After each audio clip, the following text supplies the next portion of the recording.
আমাদের এই সরকার চাই না, এই সরকার সুবিধা না, মনে হয় না দেশ চালাইতে পারবে। আমরা এই কারণে চাই না, উনি নাকি ফ্যামিলি কার্ড দিছে, আমরা তো পাই নাই। আমরা তো গরিব মানুষ, আমরা সিএনজি চালায় খাই, আমরা কি কার্ড পাইছি? নামগো টাকা দিছে, আবার কৃষক কার্ড দিছে। উনি কয়জন দিছে কৃষক কার্ড? উনি এই মুহূর্তে কেন এগুলা দিল? সময় তো আছে, পরে দিতে পারতো। এখন তো দেশের অবস্থা খুবই খারাপ, অর্থনৈতিক আর্থিকভাবে মানুষ এই দেশে অনেক সমস্যায় আসছিল। এখন আপনি এটা গুছায়া অর্থনৈতিকভাবে দাঁড় করাবেন, তারপরে আপনার মনের আশা, বিভিন্ন আশা পূরণ করবেন, মানুষের দিবেন, তাকে দিবেন। এখন তো আপনার দেশটাকে গঠন করতে হবে। গার্মেন্টস তেল পাচ্ছে না, গার্মেন্টস চলে না, গার্মেন্টস বন্ধ হয়ে যাচ্ছে। তো গার্মেন্টস বন্ধ হয়ে গেলে গার্মেন্টসের সাহেবরা যে চলাফেরা করতো সিএনজি দিয়ে, তারা তো এখন চলে না। আমরা কোত্থেকে যাত্রী পাবো? দেখেছেন সাধারণ মানুষ কেমনে ক্ষোভ প্রকাশ করিচ্ছে, কেন সাধারণ মানুষের ক্ষোভ বাড়িচ্ছে। বিএনপি তো 3 মাস পার করিছে সরকারে, তো এই ক্ষোভের সাথে বিএনপির প্রথম 3 মাসের শাসনের কোনো সম্পর্ক আছে কি? কেন এই কথা কইতেছি, কারণ এই 3 মাসে বেড়াছেড়া করে ফেলিছে বিএনপি, আরো বেড়াছেড়া হবি সামনে।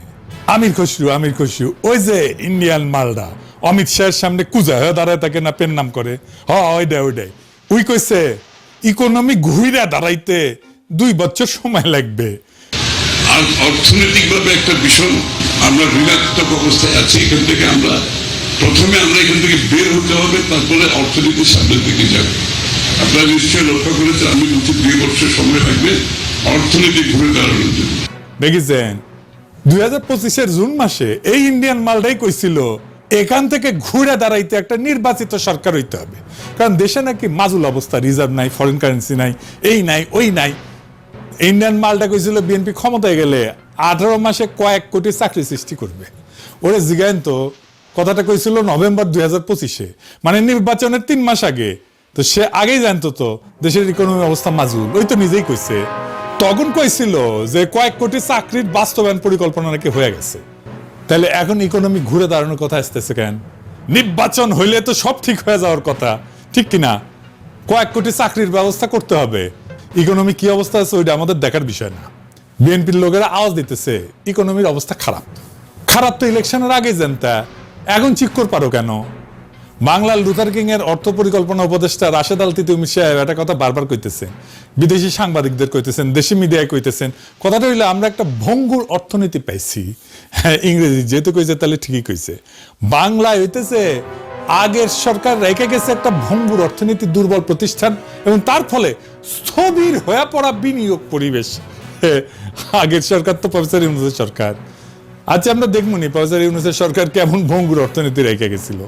তো এই কথাগুলো কেন কইলো তারেক রহমানের মন্ত্রী উপদেষ্টারা? কেন কইতেছে অর্থনীতির কথা, এটা খারাপ অবস্থা, খারাপ, বারবার করে পেঁচাল সারিন্দা বাজাচ্ছে কেন? বিএনপি 3 মাসে কেমন বেড়াছাড়া করে ফেলছে ইকোনমির অবস্থা। আসেন আল্লাহর নামে শুরু করি, ইকোনমির অবস্থা আগের সরকারগুলো আমলে কেমন ছিল।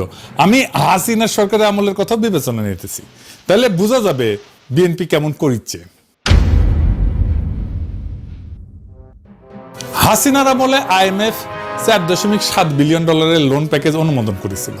আইএমএফ কিন্তু তখন বলে নাই অর্থনীতি ভঙ্গুর, বলছিল সংস্কারের যোগ্য, সেজন্যই লোন দিছে। হাসিনা 3 কিস্তি পাইছিল ওই লোনের। হাসিনা পলাইছে, ইউনূস বসছে। 11 মাস পরে আইএমএফ কি করলো? 2 কিস্তি একসাথে ছাড়লো এবং প্যাকেজ বাড়ায় 4.7 থেকে 5.5 বিলিয়ন করলো। আইএমএফ এর ভাষায় তখন আইএমএফ কইছিল বাংলাদেশের কর্মসূচির বাস্তবায়ন সামগ্রিকভাবে সন্তোষজনক হয়েছে। কঠিন রাজনৈতিক এবং অর্থনৈতিক প্রেক্ষাপট সত্ত্বেও অর্থনীতি ভঙ্গুর হইলে আইএমএফ 2 কিস্তি একসাথে দেয় না, উল্টা প্যাকেজ কেটে দেয়। তারপরে বিএনপি 17 ফেব্রুয়ারি ক্ষমতা নিল 2026-এ। 3 মাসের মধ্যে কি হইল? আইএমএফ $1.3 বিলিয়ন কিস্তি আটকে দিল। কেন? হাসিনার আমলে আটকায় নাই, ইউনূসের আমলে আটকায় নাই, বিএনপির আমলে আটকাইলো কেন? কারণ ইকোনমির অবস্থা জয় বাংলা হয়েছে। আমির খসরু কইছে না, এখনো সিদ্ধান্ত নেয় নাই আইএমএফ, আমাদের লোনের টাকা দিবে না বলে নাই, জুলাই মূল্যায়ন হবে নাকি। ওই ভাবিছে দিবি লোন, না দিবি না, আইএমএফ লোন দিবি না। আইএমএফ এর দরজা বন্ধের শব্দ দেন এডিটর সাহেব। আইএমএফ বন্ধ করে নাই দরজা, বিএনপি নিজেই বন্ধ করেছে, নিজে মারিছে। কেমনে পরে দেখুন। তার আগে একটা ইকোনমিক্সের জন্য গুরুত্বপূর্ণ র্যাঙ্কিং দেখি অর্থনীতির জন্য। এইখানে 3 মাসের তারেক রহমানের শাসনকালের ইকোনমির অবস্থা কি হয়েছে, বিদেশিরা কিভাবে দেখিচ্ছে, পশ্চিমা শক্তি কিভাবে দেখিচ্ছে, সেটা বোঝা যাবে। এই র্যাঙ্কিং বোঝার আগে কয়েকটা জিনিস জানা নেওয়া দরকার, তাহলে বুঝতে সুবিধা হবে। ব্যাংকে আপনি ধরেন লোন চাইলেন, ব্যাংক সাথে দিয়ে দিবে না। ব্যাংক আপনাকে লোন দিবে নাকি দিবে না এটা নির্ভর করে আপনার ক্রেডিট রেটিং এর উপরে, মানে আপনি লোনটা শোধ দিতে পারবেন কিনা, এটাই হইতেছে আপনার ক্রেডিট রেটিং। বুঝে চাও, ও দেখবে যে আপনার চাকরি আছে কিনা, ব্যবসা আছে কিনা, নিয়মিত আয় কত, সম্পদ কত আছে, অন্যরা আপনাকে লোন দেয় কিনা, লোন দিলে শোধ দেন কিনা আপনি, ইত্যাদি ইত্যাদি। তেমনি একটা দেশের জন্য ক্রেডিট রেটিং থাকে। দেশকেও ঋণ নিতে হয়, সব দেশকে নিতে হয়, সবচেয়ে ধনী দেশকেও নিতে হয় ঋণ, আমেরিকা, জাপান, ওদেরকেও নিতে হয়। পৃথিবীতে 3টা বড় ক্রেডিট রেটিং প্রতিষ্ঠান আছে যারা দেশের ক্রেডিট রেটিং দেয়, ফিচ, মুডিস, S&P। কোন দেশ থেকে ঋণ ফেরত পাওয়ার সম্ভাবনা কতটুকু, এটাই মূলত তারা পরিমাপ করে আর কি। তো এই রেটিং দেখে একটা গুরুত্বপূর্ণ সিদ্ধান্ত হয়, বিশ্বজুড়ে সবাই সিদ্ধান্ত নেয় এই রেটিং দেখে সিদ্ধান্ত নেয়। 1 নম্বর সিদ্ধান্ত কে নেয়? আন্তর্জাতিক বিনিয়োগকারীরা সিদ্ধান্ত নেয় কোন দেশে টাকা ঢালবেন, বিনিয়োগ করবে। ভালো রেটিং মানে বিদেশি বিনিয়োগ আসবে, FDI বাড়বে, কারখানা তৈরি হবে, চাকরি তৈরি হবে। 2 নাম্বার, আন্তর্জাতিক ব্যাংকগুলো সিদ্ধান্ত নেয় বাংলাদেশ সরকার বা প্রাইভেট কোম্পানিকে কত সুদের ঋণ দেবে। রেটিং খারাপ মানে সুদের হার বেশি, বুঝেছাও। 3 নাম্বার, আমদানি রপ্তানিতে বাংলাদেশের LC মানে লেটার অফ ক্রেডিট, এটার শর্ত পাল্টাবে কিনা।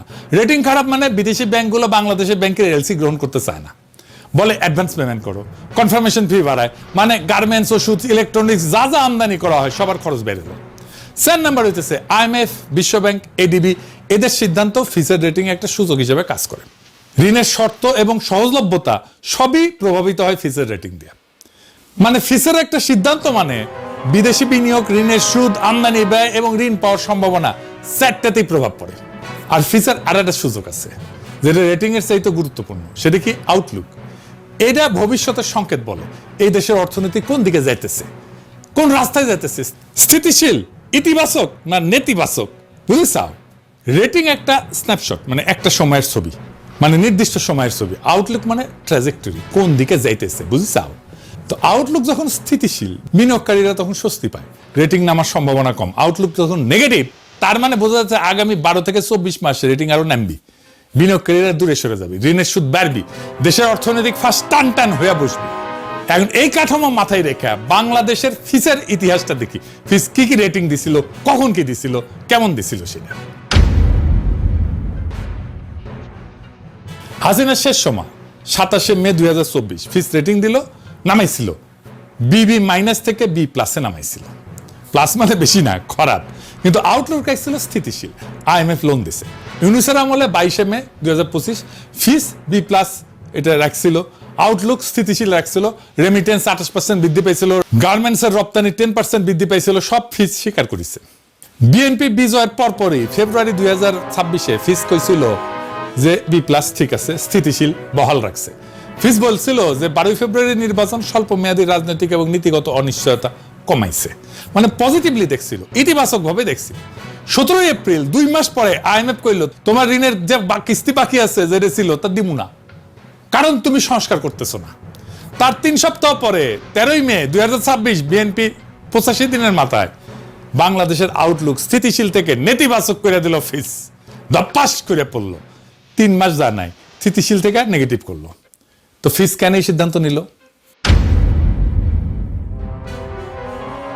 ফিচ বলছে আর্থিক খাত সংস্কার না হওয়া, ব্যাংকিং খাতের খেলাপি ঋণ এটা 30%-এর বেশি, আর জিডিপি গ্রোথ এটা নোজ ডাইভ দিতেছে, মানে ডাক যে এটা নোজ ডাইভ দিতেছে। 2026-এ এটা 3.7 হবে, সামনের বছর আরো কমবে, 3.5% হবে। কোভিডের টাইমে এই লেভেলে নামিয়েছিল। এখন কইবেন জিডিপি কি, এটা খায় না মাথা দেয়, জিডিপি বাড়লে আমার কি লাভ? এটা আমি আগে কইছি, আবারও কই। দেশের ভিতরে 1 বছরে যত পণ্য আর সেবা তৈরি হয় সব মিলায় যোগফল হইতেছে জিডিপি। চা দোকানের চা থেকে শুরু করে গার্মেন্টসের সার, ডাক্তারি ফি, রিক্সা চালকের ভাড়া, সব। আর গ্রোথ মানে কি? গত বছরের চেয়ে এই বছর কত শতাংশ বেশি তৈরি হলো। 5% গ্রোথ মানে গত বছর যা হয়েছিল এই বছর তার চেয়ে 5% বেশি, 5% বেশি। গত বছর 100 হইলে এবছর 105, বুঝেছাও। ধরেন একটা গ্রামে গত বছর 100 টাকার পণ্য তৈরি হলো, এই বছর তৈরি হলো 106 টাকা, তাহলে গ্রোথ হইল 6%। তো সাধারণ মানুষের জীবনে এর কি প্রভাব?